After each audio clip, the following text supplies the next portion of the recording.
Salut les amis, bienvenue sur Triana. Là on est dans un endroit tout à fait extraordinaire puisque après 6000 milles de course, on vient de quitter l'océan Indien et de commencer à remonter à travers la mer de Tasmanie vers la Nouvelle-Zélande. Vous voyez que la mer est encore très formée ici avec 25 nœuds de vent. Et pourquoi? Parce qu'on vient de subir deux coups de vent assez forts à 48 heures d'écart avec un vent qui est monté à 45 nœuds et une mer très formée. Donc le bateau a été assez secoué, l'équipage aussi. Alors aujourd'hui on a deux invités exceptionnels à la barre qui sont les M&M's, donc Max et Margot. Vraiment ils ont un engagement extraordinaire.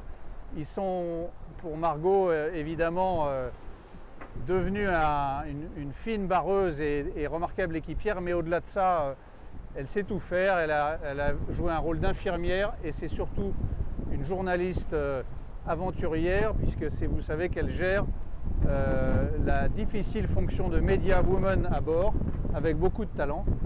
Et quant à Max, alors Max il vaut mieux l'avoir en photo qu'en pension déjà parce que il bouffe à peu près 4 gamelles par jour. On a un gaillard très solide, toujours enthousiaste pendant son quart, très fin régleur et équipier de plage avant.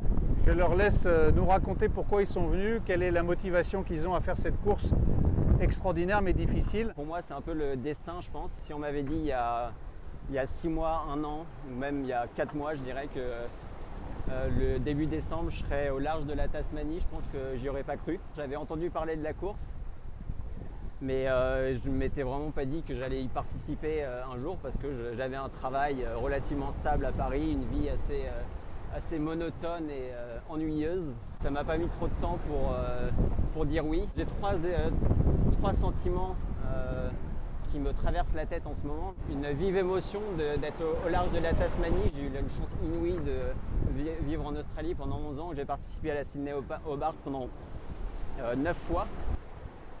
Ensuite, un grand sentiment d'humilité. Quand on navigue dans ces contrées, il faut être très humble, je pense. Donc c'est très prenant psychologiquement, physiquement. Et enfin, la gratitude d'être là, parce que je pense que c'est une chance absolument inouïe à nos jeunes âges. Et, il y a seulement environ 1600 personnes qui sont enregistrées comme ayant fait le tour du monde à la voile en course par les 3 caps. Donc une très forte gratitude de vivre cette expérience personnelle, beaucoup de réflexion, mais aussi et surtout humaine, donc d'être avec un équipage qui est quand même génial. Rendez-vous à Auckland dans moins d'une semaine, on espère. Ah bah oui. Pour une grande performance. À la semaine prochaine. Salut!